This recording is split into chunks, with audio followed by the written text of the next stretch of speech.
चलो भाई आ जाओ, जल्दी आ जाओ। करना कुछ नहीं है, आपको मोबाइल लेना है, कंबल के नीचे जाकर के आराम से घुस जाना है, बस वहीं पे देखना है, कोई कॉपी कलम की जरूरत नहीं है। अगर कुछ करना ही चाहते हो तो कुछ चुचुंदर दोस्त होंगे, उसको शेयर कर दो इन चैनल को, और सब्सक्राइब करने बोल दो, और खुद भी सब्सक्राइब कर दो ताकि मुझे थोड़ा काम करने में अच्छा लगे। चलिए स्टार्ट करते हैं। आज का मेरा पहला क्वेश्चन कह रहा है, किसी चालक का विद्युत प्रतिरोध निर्भर करता है, the electrical resistance of conductor depends on. हम सिंपली एक फॉर्मूला जानते हैं, resistant is equal to rho L by A. L क्या है आपका लेंथ, ए क्या है आपका एरिया। इसका मतलब है जो रेसिस्टेंस है ये लेंथ पे भी डिपेंड करेगा और एरिया पे भी डिपेंड करेगा। ये क्या है रो, रो को हम बोलते हैं रेसिस्टिविटी। क्या रेसिस्टिविटी। अब ये रेसिस्टिविटी है क्या, ये रेसिस्टिविटी जो है ना कंडक्टर का एक खास प्रॉपर्टी होता है, ठीक है। और ये रेसिस्टिविटी की सबसे ये चीज खास बात है कि ये टेम्परेचर पे डिपेंड करता है। किस पे, टेम्परेचर पे डिपेंड करता है। किस पे, टेम्परेचर पे डिपेंड करता है। अगर टेम्परेचर आप बढ़ाओगे या घटाओगे तो रेसिस्टेंट में चेंज आएगा, सॉरी रेसिस्टिविटी में चेंज आएगा। अगर रेसिस्टिविटी में चेंज आएगा, अगर ये चेंज करेगा तो जाहिर सी बात है आपका रेसिस्टेंस भी चेंज होगा। तो बात ये समझ में आई कि ये जो रेसिस्टेंस है ये आपका लेंथ पे भी डिपेंड करेगा, एरिया पे भी डिपेंड करेगा और टेम्परेचर पे भी डिपेंड करेगा। क्यों करेगा, क्योंकि टेम्परेचर पे रेसिस्टिविटी भी डिपेंड कर रहा है। तो आपका ऑप्शन कौन सा चला जाएगा, चालक के आकार पर, ये सही लग रहा है। ताप पर, ये भी सही है। ज्यामिति, इस पे भी, इनमें से सभी, ये आपका फोर्थ आंसर चला जाएगा, ऑल ऑफ दिस। ठीक है। नेक्स्ट क्वेश्चन है हमारा, एमीटर को विद्युत परिपथ से कैसे जोड़ा जाता है। How an ammeter is connected to an electric circuit. हम पहले एक सर्किट बना लेते हैं, ठीक है। ये आपका क्या है रेसिस्टेंस, है ना। ये लगा हुआ आपका बैटरी, ठीक है। अगर इसमें एमीटर हमको लगाना होगा तो एमीटर कहाँ लगाएंगे, हम एमीटर लगाएंगे सीरीज में, ठीक है। जो रेसिस्टेंट है उसी के सीरीज में लगा देंगे, श्रृंखला में लगा देंगे, ताकि जो करंट इधर से जा रही है उसको वो मेजर कर पाए। एमीटर का काम क्या है, एमीटर का काम है वो करंट को मेजर करता है, धारा को मेजर करता है। तो सिंपली को अगर पूछे कि सर्किट में एमीटर को कैसे जोड़ते हैं, हम सीरीज में बोलेंगे। कैसे, सीरीज में। लेकिन वहीं पे अगर आपको वोल्टमीटर के बारे में पूछेगा तो वोल्टमीटर को हमेशा कहाँ लगाते हैं, जो सर्किट है उसके पैरेलल में लगाते हैं। ठीक है, बात समझ में आ गई। तो ये क्वेश्चन का आंसर क्या आ जाएगा आपका, श्रृंखला में, ठीक है, connected in series. Next question हमारा, 1 micron is equal to, 1 micron is equal to होता है 10⁻⁻⁶ मीटर। आप देख सकते हो ये वाला कहाँ मैच कर रहा है, फोर्थ ऑप्शन, आंसर चला जाएगा आपका फोर्थ। ठीक है। नेक्स्ट क्वेश्चन हमारा, ओम के नियम को परिभाषित करने में किसका मान अचर रहता है, मतलब हुज वैल्यू रिमेन्स कांस्टेंट, मतलब किसका वैल्यू कांस्टेंट रहता है जब हम ओम्स का वैल्यू, ओम्स के लॉ को डिफाइन करते हैं। जो ओम्स का लॉ जब हम डिफाइन करते हैं ना, उस कंडीशन में क्या करते हैं, all physical quantity, all physical quantity, all physical quantity remain constant, remains constant. तो इस कंडीशन में अगर आप बात करोगे टेम्परेचर की, तो टेम्परेचर भी कांस्टेंट रहता है। क्या रहता है, टेम्परेचर भी कांस्टेंट रहता है। ओम्स लॉ होता है क्या है, voltage potential difference directly proportional to current, है ना। अब ये प्रोपोर्शनलिटी अगर हटेगा यहाँ से तो हम प्रोपोर्शनलिटी कांस्टेंट लगाएंगे, वो है आपका रेसिस्टेंट, और ये आई हो गया, ठीक है, ये करंट हो गया। तो ये आपका जनरली फॉर्मूला होता है, यही होता है आपका ओम्स लॉ। ओम्स लॉ यही ना होता है, यही ना होता है भाई ओम्स लॉ। और इसमें क्या कांस्टेंट है आपका, टेम्परेचर कांस्टेंट रहेगा। तो आंसर जाएगा आपका प्रतिरोध नहीं, विद्युत धारा नहीं, विभवांतर नहीं, टेम्परेचर। ठीक है। नेक्स्ट क्वेश्चन हमारा, वोल्ट मीटर को विद्युत परिपथ में कैसे जोड़ते हैं। How voltmeter connected to an electric circuit. मैंने अभी पहले ही बताया था कि कोई भी आपका अगर आपका सर्किट है, ठीक है, ये मान लेते हैं सर्किट, इस सर्किट में अगर हमको वोल्ट मीटर लगाना होगा ना, तो हम वोल्ट मीटर को यहाँ पे लगाएंगे, इसके पैरेलल में, इसके समांतर में। लेकिन हमको एमीटर लगाना होगा तो कहाँ लगाएंगे, इसके सीरीज में लगाएंगे। बात समझ में आ गई। आंसर जाएगा आपका इसका कनेक्टेड इन पैरेलल, ठीक है, समांतर में। ठीक। नेक्स्ट क्वेश्चन है, परमाणु के नाभिक की खोज किसने की? आपने एक सुना होगा अल्फा स्कैटरिंग फेनोमेना, सुना है क्या? Alpha scattering phenomena. इसी फेनोमेना के दौरान जो है ना, इसी फेनोमेना को करते हुए जो है ना, कौन? रदरफोर्ड साहब। कौन? रदरफोर्ड साहब जो है किसका डिस्कवर किए थे?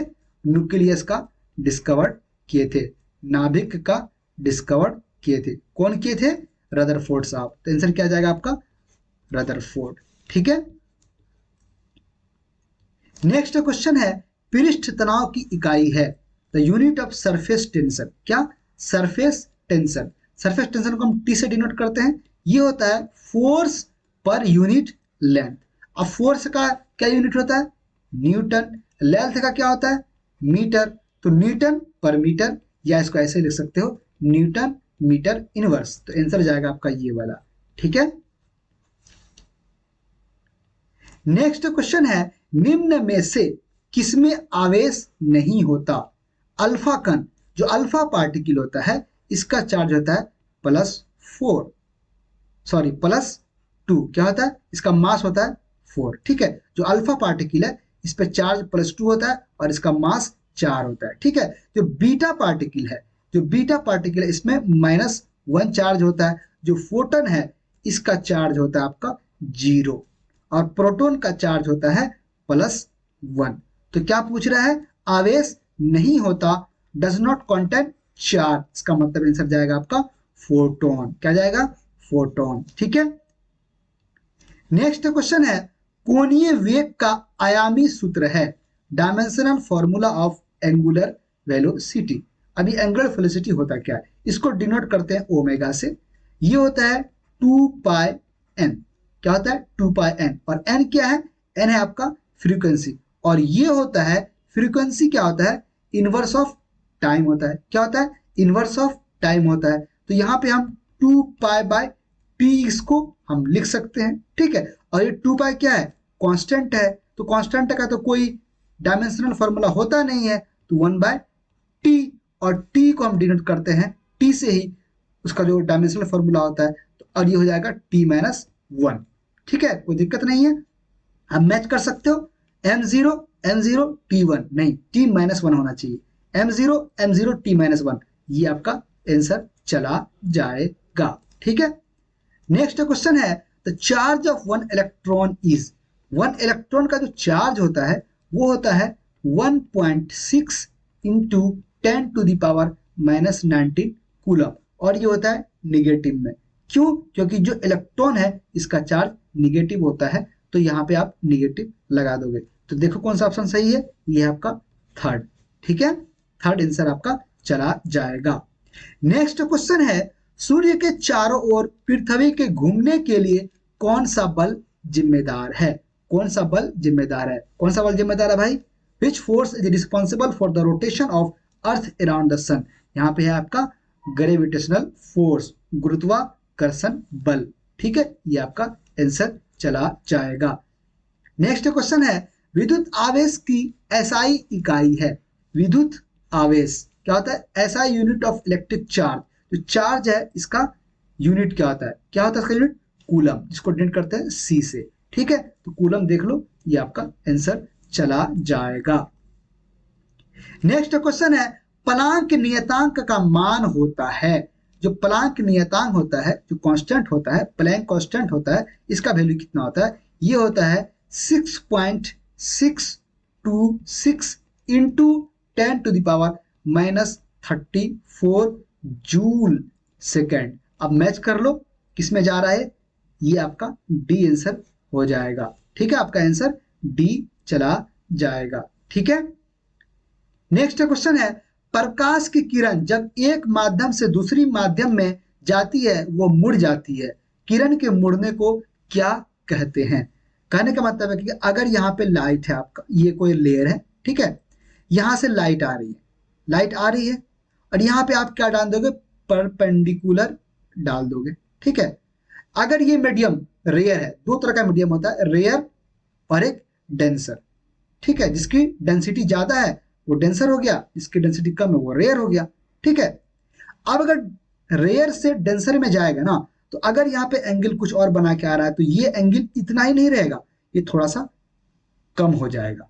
बस समझ रहे, कितना एंगल से आ रहा था आई से, लेकिन जो आर एंगल है ये यहाँ पे कम हो जाएगा, क्योंकि डेंसर में जा रहा है तो ये विलंब की तरफ, परपेंडिकुलर की तरफ थोड़ा शिफ्ट कर जाएगा, है ना। बात ये, तो इस फिनोमेना को हम बोलते हैं रिफ्लेक्शन। क्या बोलते हैं इसको, सॉरी, इसको बोलते हैं रिफ्रैक्शन। क्या बोलते हैं इसको, रिफ्रैक्शन।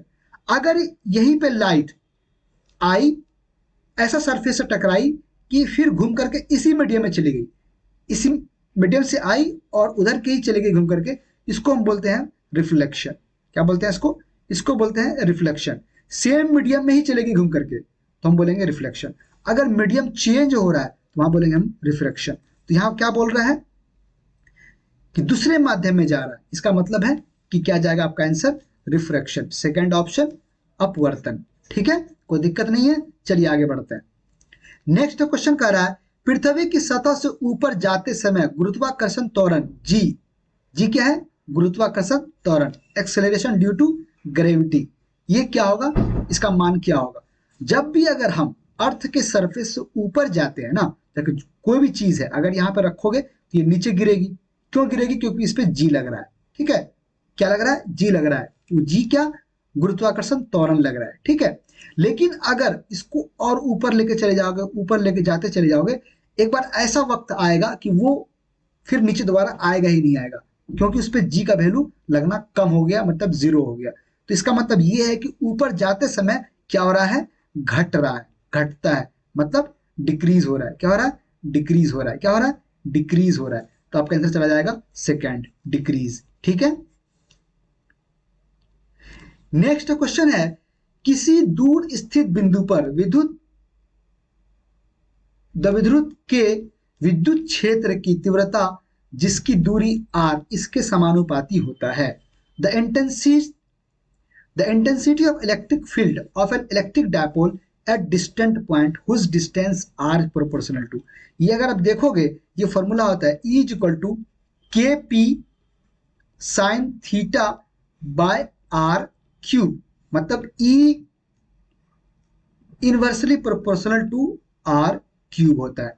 ये वाला आप देखो रिलेशन किस में है, ये वाले में, फोर्थ में, तो आंसर चला जाएगा आपका फोर्थ। ठीक है, नेक्स्ट क्वेश्चन है वह घटना जिसमें प्रकाश पड़ने पर किसी धातु से इलेक्ट्रॉन उत्सर्जित होते हैं कहलाता है। The phenomena in which electrons are emitted from some metal when light falls on them is called. देखो कोई मेटल का सरफेस लोगे, ठीक है, इस मेटल के सरफेस पे जब लाइट पड़ती है ना, जब लाइट की किरणें पड़ती है तो इस यहां से इलेक्ट्रॉन निकल के बाहर जाता है। ठीक है, इस प्रक्रिया को बोलते हैं फोटो इलेक्ट्रिक इफेक्ट। क्या बोलते हैं इसको, फोटो इलेक्ट्रिक इफेक्ट। तो ये होगा आपका आंसर, फोटो इलेक्ट्रिक इफेक्ट, प्रकाश विद्युत प्रभाव। ठीक है, नेक्स्ट क्वेश्चन है तरंग दैर्घ्य का मान किसके लिए अधिकतम होता है। For what the value of maximum wavelength, maximum wavelength किसका होगा। आपको एक सीरीज याद होगा, कौन सा सीरीज, पहले हम बात करते गामा रेस की, गामा रेस, उसके बाद हम बात करते हैं एक्स रेस, ठीक है, उसके बाद हम बात करते हैं अल्ट्रा वायलेट, उसके बाद हम बात करते हैं अल्ट्रा वायलेट का विजिबल, जो लाइट हम देख पाते हैं, विजिबल के बाद हम बात करते हैं इंफ्रारेड की, किसकी, इंफ्रारेड की, इसके बाद हम बात करते हैं किसकी, बोलो, माइक्रोवेव की, किसकी, माइक्रोवेव्स की, और हम बात करते हैं रेडियो वेव्स की। थोड़ा गौर से सुना, बहुत इंपॉर्टेंट है, आपको इस तरह क्वेश्चन आते रहते हैं, ये एक बार क्लियर हो जाएगा, आप हमेशा इसको सॉल्व करोगे। ठीक है, अगर आप इधर से इधर की तरफ जा रहे हो, इधर से इधर की तरफ जा रहे हो, इधर से इधर की तरफ आ रहे हो, तो आपका वेवलेंथ, क्या, वेवलेंथ, क्या, तरंग दैर्घ्य जो है ये आपका इंक्रीज होगा। क्या होगा, इंक्रीज होगा, वेवलेंथ इंक्रीज होगा। लेकिन अगर इधर से आप इधर जाओगे, इधर से आप इधर जाओगे तो आपका फ्रीक्वेंसी, क्या बोलते हैं इसको, फ्रीक्वेंसी, ये आपका क्या होगा, ये बढ़ेगा। इधर से जाओगे इस साइड तो फ्रीक्वेंसी बढ़ेगा, इधर से आओगे इस साइड तो आपका वेवलेंथ बढ़ेगा। सिंपली ये कहने का मतलब हुआ कि सबसे ज्यादा इसका फ्रीक्वेंसी होता है और सबसे कम इसका फ्रीक्वेंसी होता है, ठीक है। लेकिन अगर हम तरंग दैर्घ्य वेवलेंथ की बात करते हैं तो सबसे ज्यादा वेवलेंथ इसका होता है और सबसे कम वेवलेंथ इसका होता है, ठीक है। तो यहाँ किसके बारे में पूछा है, तरंग दैर्घ्य का मान किसके लिए अधिकतम है, तो किसके लिए अधिकतम होगा, ये होगा आपको रेडियो वेव्स। अब रेडियो वेव्स देखो कहाँ पे है, ये आपका आंसर चला जाएगा रेडियो तरंग, ठीक है। बात समझ में आ गई, नहीं आई, और समझो अच्छे से। एक दो क्वेश्चन मैंने और ले रखा है सेम इसी टाइप का, तो आपको और अच्छे से समझ में आ जाएगा, ठीक है। जब एक कक्षा से दूसरी कक्षा में संक्रमण होता है तो हाइड्रोजन स्पेक्ट्रम में निम्न में से कौन सी कक्षा सबसे निचली होती है। जब हम हाइड्रोजन स्पेक्ट्रम की बात करते हैं ना, तो वहां पे एक स्पेक्ट्रम बनता है जिसमें हम 4 तरीके का 5 तरीके का, खैर मैं देखता हूँ क्या है। लाइमन सबसे पहले होता है, लाइमन नीचे सबसे क्या होता है, लाइमन। उसके बाद होता है बाल्मर,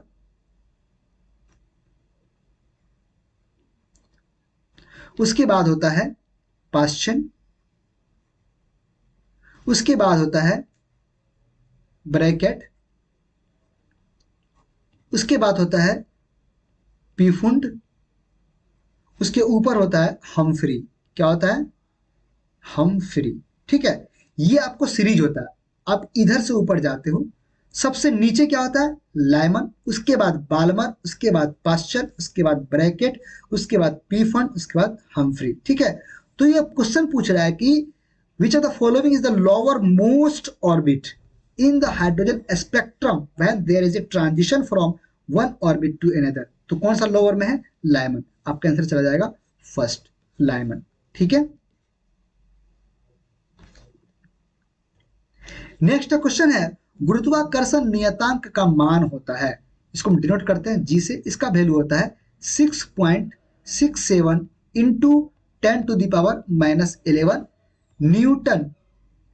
आपको ऐसा यूनिट याद रखना पड़ेगा, यूनिट याद रखना पड़ेगा, न्यूटन मीटर स्क्वायर पर केजी स्क्वायर, ये ध्यान रखना आपको, ठीक है। तो ये देख लो किसमें मैच कर रहा है, तो वैल्यू सबका लगभग सेम है ना। अब आपका जो यूनिट है इसी पे फर्क पड़ेगा, किसमें, ये वाला यूनिट इसका सेम है, तो थर्ड आंसर आपका चला जाएगा, ठीक है। नेक्स्ट क्वेश्चन हमारा, किस धातु का कार्य फलन न्यूनतम है, सबसे कम है, मिनिमम वर्क फंक्शन। अभी वर्क फंक्शन या कार्य फलन है क्या, देखो ये कोई मेटल सरफेस है, ठीक है, इसमें बहुत सारे इलेक्ट्रॉन है ना, इलेक्ट्रॉन है, यहाँ पे लाइट पड़ रही है, इस पे क्या पड़ रही है, लाइट पड़ रही है, बहुत सारा लाइट पड़ रही है।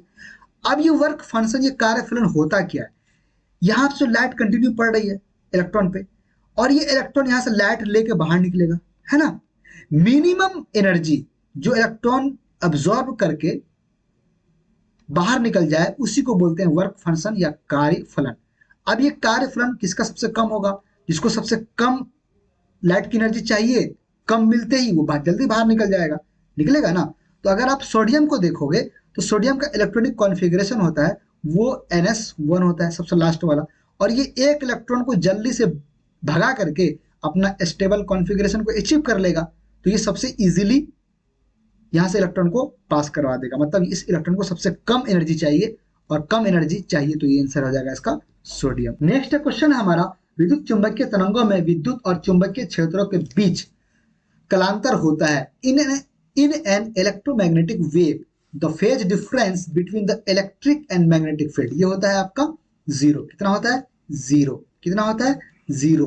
आंसर जाएगा आपका डी, ठीक है। नेक्स्ट क्वेश्चन हमारा, प्रिज्म से श्वेत प्रकाश का स्पेक्ट्रम प्राप्त करने में न्यूनतम विचलन है, the minimum deviation in obtaining the spectrum of white light from the prism. तो समझो, बहुत अच्छा क्वेश्चन है, आपको हमेशा ये क्वेश्चन दिक्कत करेगा अगर नहीं समझोगे तो। अगर समझ लोगे तो आपका ये क्वेश्चन हमेशा आपको क्वेश्चन पूछे जाते हैं और इजीली आप इसको सॉल्व कर पाओगे। देखो होता क्या है, जब भी को व्हाइट लाइट प्रिज्म से पास करेगी ना, वो अलग अलग 7 कलर में, कितने कलर में, 7 कलर में वो स्प्लिट कर जाएगा, 7 कलर में स्प्लिट कर जाएगा, जिसको हम क्या बोलते हैं, विबग्योर। जानते होगे, VIBGYOR। इसको हम डिटेल में नहीं पढ़ेंगे, ये क्या है, वायलेट, वी से क्या है वायलेट, क्या है वी से वायलेट कलर, और ये आर से क्या है रेड, रेड कलर, ठीक है। ये बी से ब्लू, आई से इंडिगो, ये सब कलर का नाम है, ठीक है। रेड कलर जो है ना, अगर नीचे आओगे, जैसे ये हमने अरेंज किया है, नीचे आओगे तो इसमें क्या होगा, वेवलेंथ क्या होगा इंक्रीज करेगा।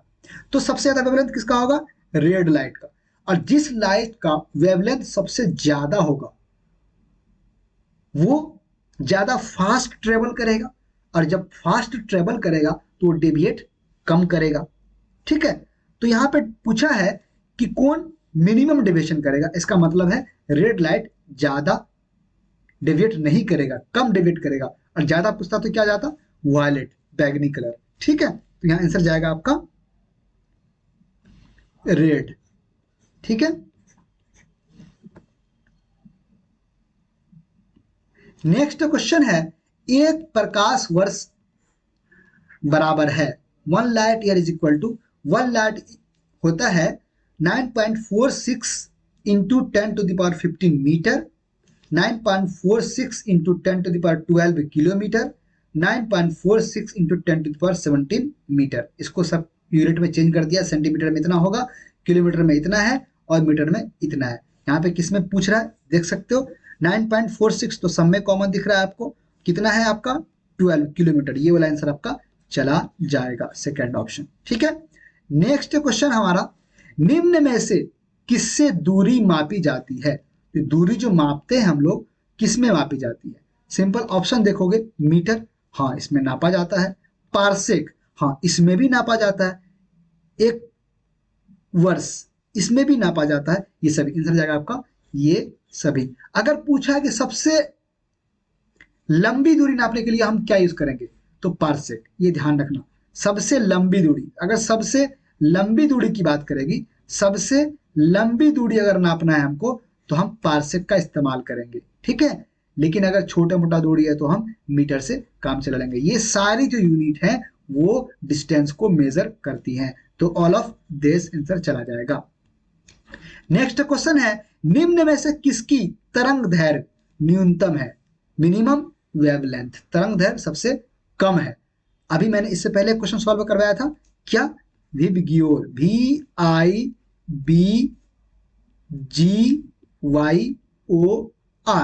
नीचे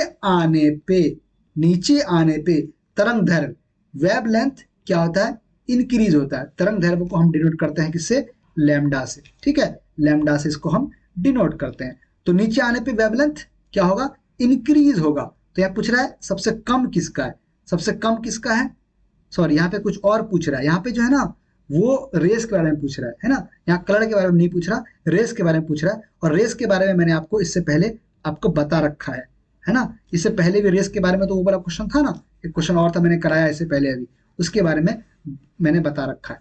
मैं यहाँ पे बता देता हूँ आपको फिर से, देखो क्या है, जो रेज होती है ना, आपको ये याद ही कर लो, ये गामा रेज बहुत इंपॉर्टेंट है, क्वेश्चन आते ही आते हैं। गामा रेज, एक्स रेज, उसके बाद बोलो अल्ट्रा वायलेट, उसके बाद बोलो विजिबल, क्या विजिबल, उसके बाद बोलो बोलो ना जी इंफ्रारेड, क्या इंफ्रारेड, उसके बाद बोलो, उसके बाद माइक्रोवेव्स, माइक्रोवेव्स, ये याद कर ही लो, बहुत क्वेश्चन आता है भाई। रेडियो वेव्स, थोड़ा सुन लो, रेडियो वेव्स, देखो इधर से आप अगर इधर जाओगे ना,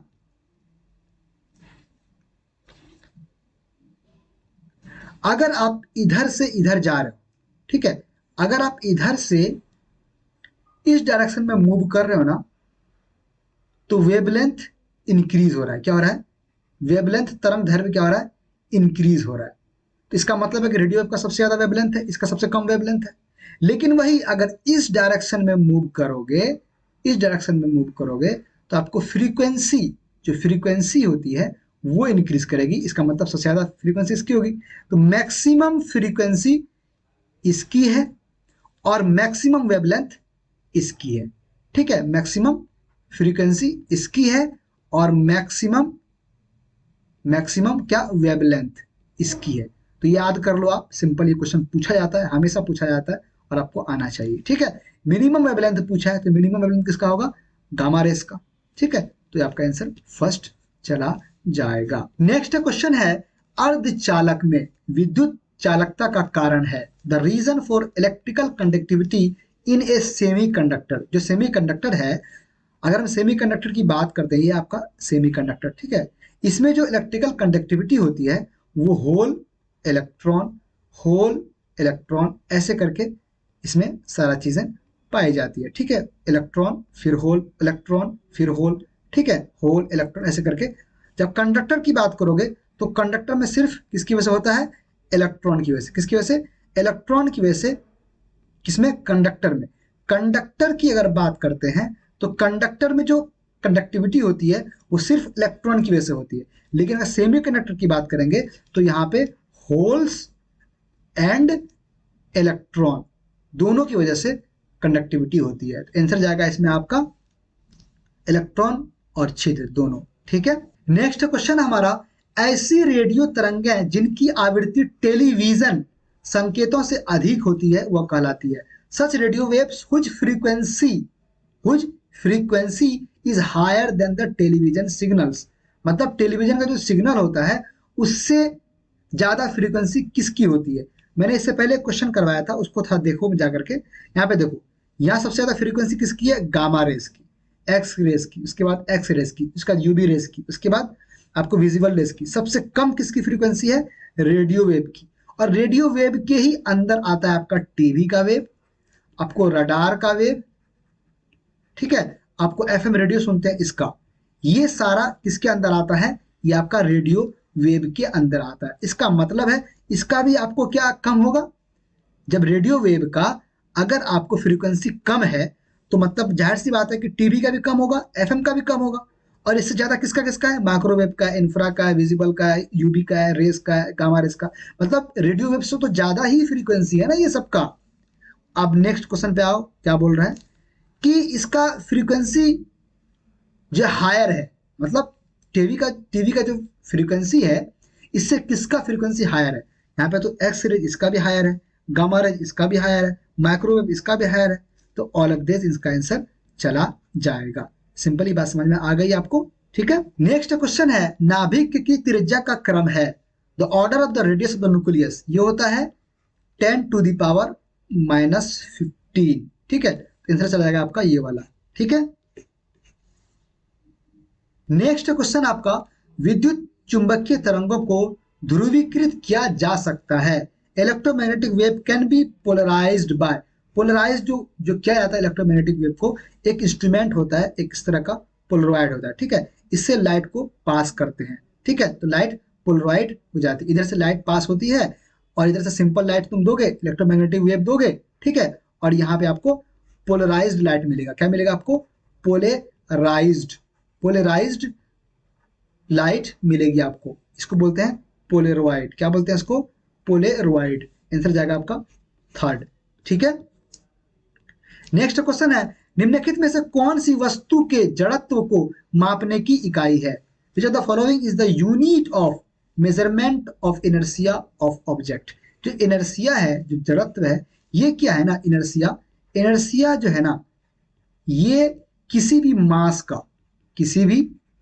मास का इनहेरेंट प्रॉपर्टी है। कौन सा प्रॉपर्टी है, इनहेरेंट, आंतरिक, इनहेरेंट प्रॉपर्टी। कौन सा प्रॉपर्टी है, इनहेरेंट प्रॉपर्टी, मतलब अंदर की प्रॉपर्टी है किसी मास का। किसका, किसी मास का, किसी द्रव्यमान का।